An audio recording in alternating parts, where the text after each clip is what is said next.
श्रमिक मूवमेंट के जो लेबर मूवमेंट है, इसके सबसे बड़े नेता डॉक्टर जी संजीव रेड्डी साहब के नेतृत्व में जो अधिवेशन होने जा रहा है, तो ये पोस्टर उसका लॉन्च किया जा रहा है। तो आप, मैं चाहूंगा कि आप अपने चैनल के माध्यम से इसको दिखाएं।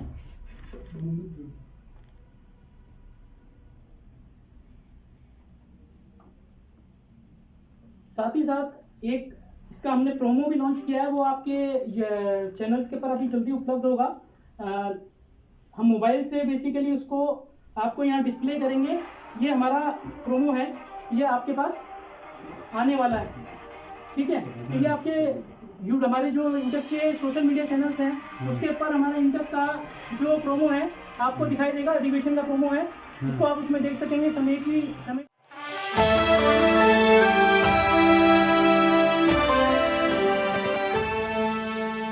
Cloud news. आज आपका ये उद्घोष ऑर्गेनाइज करना, इसका क्या मतलब है, क्या मकसद क्या है? देखिए, आप पढ़ सकते हैं उद्घोष हम एक जो हमारा प्रोग्राम है, राष्ट्रीय इंटक का प्रीलिमिनरी सेशन पूर्ण अधिवेशन तालकटोरा स्टेडियम में 22 और 23 फरवरी को होने जा रहा है। तो सोशल मीडिया कैंपेन अपनी आवाज़ को पहुंचाने के लिए, मजदूरों की आवाज़ को पहुंचाने के लिए, उनके मुद्दों को पहुंचाने के लिए, उनकी मांगों को पहुंचाने के लिए, और वो मीडिया के माध्यम से पहुंचा सकते हैं। तो मीडिया कैंपेन हम यहाँ से लॉन्च कर रहे हैं। पूरे देश के अंदर जो भी हमारी यूनिट्स हैं, वो इस माध्यम से मीडिया से जुड़ेंगी। सोशल मीडिया पर हम जुड़ेंगे लोगों से, सोशल मीडिया के माध्यम से अपनी बात शेयर करेंगे, अपनी मांगें शेयर करेंगे। तो यही बेसिकली आज का प्रोग्राम है, जिसका लॉन्च हमारे राष्ट्रीय अध्यक्ष आदरणीय डॉक्टर जी संजीव रेड्डी साहब करेंगे। श्रमिक आवाज बेसिकली श्रमिक केंद्र में आप खड़े हैं, और श्रमिकों का सबसे बड़ा संगठन इंटक है, जिसके हमारे डॉक्टर जी संजीव साहब प्रेसिडेंट है, जिसके बारे में आपसे बातचीत कर रहा हूँ। सर, ये इंटक के बारे में कुछ बताइए, कैसे इंटक काम कर रहा है और कब से ये काम कर रहा है इंटक? इंटक जो है स्थापित किया 1947 में स्थापित हुआ महात्मा गांधी के आशीर्वाद से। तब से वर्किंग क्लास के लिए नॉन पॉलिटिकल ऑर्गेनाइजेशन के जैसा ये सिर्फ मजदूरों को, मजदूर तहरीक को ही मजबूत करेंगे, पॉलिटिक्स में इंटरफेयर नहीं करेंगे। तो इससे मजदूरों का जो मूवमेंट है, तहरीक है, वो जो ऑर्गेनाइजेशन है, ये ऑर्गेनाइजेशन को नॉन पॉलिटिकलाइजेशन करके चलाने की बात महात्मा गांधी किए थे। तब से लेके आज तक ये नॉन पॉलिटिकली हम लोग यूँ तो कांग्रेस पार्टी को मदद करते हैं, उनकी सहायता भी लेते हैं, मगर हमारे ऊपर कांग्रेस पार्टी ये दावा नहीं कर सकती है कि ये INTUC जो है सिर्फ हम लोगों का है, किसी का नहीं, ये नहीं करते हैं। तो हमारा अच्छा सा सहयोग है कांग्रेस पार्टी के साथ, मिलजुल के भी काम करते हैं। उस तरह दूसरे ट्रेड यूनियन वाले जितने हिंदुस्तान में अब 10 ट्रेड यूनियन के जो सेंट्रल ऑर्गेनाइजेशन है, उसका भी INTUC प्रेसिडेंट ही चेयरमैन है।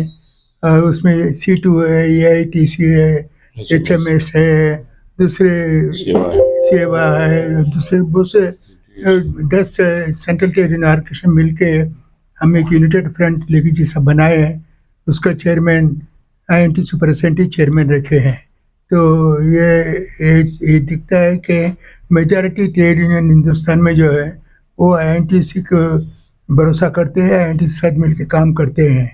तो इससे आपको समझ में आता है कि INTUC सबके साथ मिलकर काम करना चाहती है, मजदूरों का भलाई हो, इसमें देश की उत्पत्ति बढ़े, देश आगे बढ़े, और मजदूर एक्सप्लॉयटेशन या मजदूरों को लूटने का जो तरीका है वो बंद करे, और ताकि उनका ज़िंदगी में जो नौकरी मिलता है वो नौकरी गारंटी रहे, उसके साथ पेंशन स्कीम भी मिले।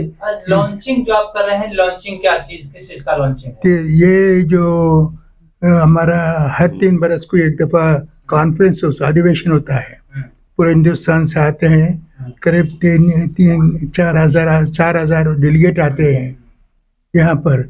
वो है 22nd,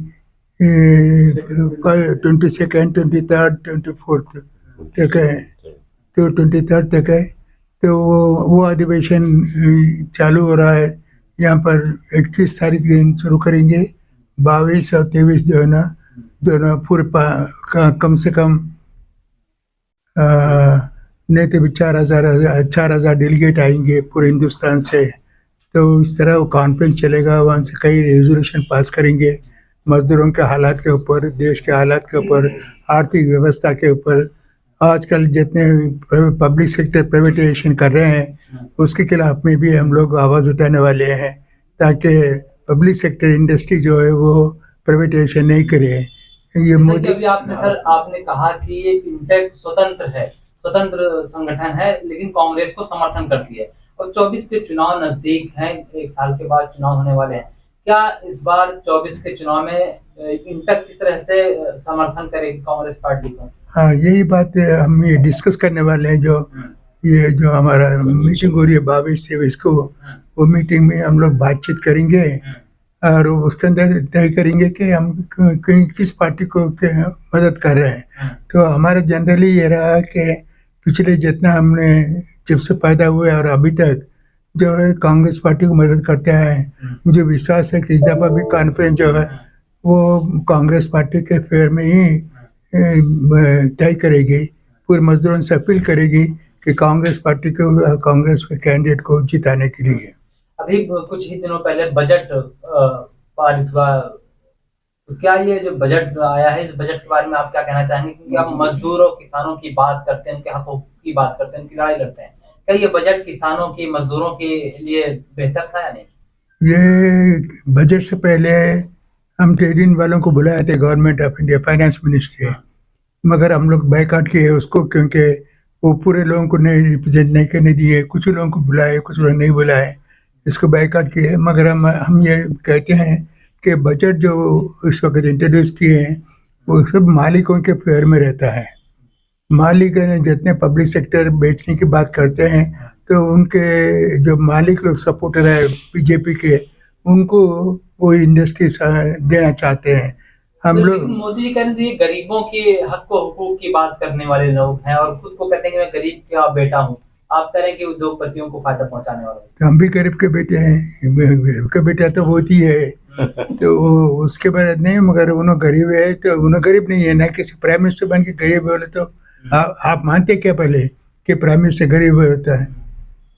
नहीं, टीवी चैनल में यही बताया जाता है कि वो तो लगातार चाय बेचने वाले थे, गरीब थे। मजदूरी करने वाले भी बहुत से लोग हैं। इस तरह नहीं होता। गरीबी के मतलब है गरीब कुटुंब में रह के चीफ मिनिस्टर है, पार्लियामेंट मेंबर है, फिर प्राइम मिनिस्टर बने, तो गरीबी कहाँ रहेगी? तो आप नहीं मानते हो गरीबों के हक हुकूक की बात कर रहे हैं इस वक्त? नहीं, ये गरीबों का पॉलिटिकल स्लोगन है उनका। पॉलिटिक्स से जो भी आदमी पॉलिटिक्स में आता है तो ये इस तरह के स्लोगन देता है कि वोट को अट्रैक्ट करने के लिए। अभी लगातार अडानी स्कैम देखने को सामने आ रहा है, उस पर आपका क्या कहना है? अदानी तो बिल्कुल, जो अदानी बोलता है वो मोदी साहब करते हैं, मोदी साहब जो बोलते हैं वो अदानी करता है। तो इसमें क्या बोलने क्या है? तो मैं समझता हूँ इंडायरेक्टली अदानी शायद हुकूमत चला रहा है, ऐसा दिखता है। आर्थिक व्यवस्था देश का अडानी के भरोसे देश चल रहा है। चल अभी राहुल गांधी की स्पीच के बाद आज प्रधानमंत्री मोदी ने जो स्पीच दी उसमें कह रहे हैं कि राहुल गांधी की स्पीच को लेकर के लोग बड़ा उछल रहे थे कि कह रहे थे इकोसिस्टम बढ़ गया, इकोसिस्टम बढ़ गया। तो कह रहे हैं कि हमारा मकसद है कि इस देश के अंदर जो करप्शन है वो कम हो, स्कैम कम हो। हम स्कैम को खत्म करने के लिए आए और देश स्कैम को खत्म कर रहा है, आगे बढ़ रहा है। बस यही बोलते हैं, घोटाला मिटा रहे हैं। वही कहाँ खत्म हुआ, कहाँ किधर खत्म हुआ, ये बात उन्हीं को पूछना पड़ेगा, क्योंकि करप्शन बढ़ा भी है। कई जगह ऐसे करप्शन बढ़ा है कोई पूछ भी नहीं सकता। उस तरह करप्शन बढ़ी है। देश के अंदर महंगाई कितनी बढ़ गई है, गरीब आदमी जीने का ऐसा हालत नहीं है। आज जो है गरीब आदमी आज जिंदा रहना, जीवित रहना मुसीबत है। ये पगार जो आ रहे हैं, कभी कारखाने बंद हो जाते हैं, कभी प्राइवेट वालों को, पब्लिक सेक्टर को प्राइवेट बनाने की कोशिश कर रहे हैं। प्राइवेट बनाते हैं उन्होंने आदमियों को कम करता है, नौकरी निकाल लेता है, उसका पगार नहीं बढ़ाता है, महंगाई के साथ उसको तनख्वाह नहीं बढ़ती है। ये हालत इस वक्त है देश के अंदर। वो अगर अच्छा समझते हैं तो मोदी को क्रेडिट जाना चाहिए, मगर अच्छा यही है कि अदानी को अच्छा रहा। हिंदुस्तान के जो कैपिटलिस्ट है, सरमायादार है, उनके लिए अच्छे दिन आ गए।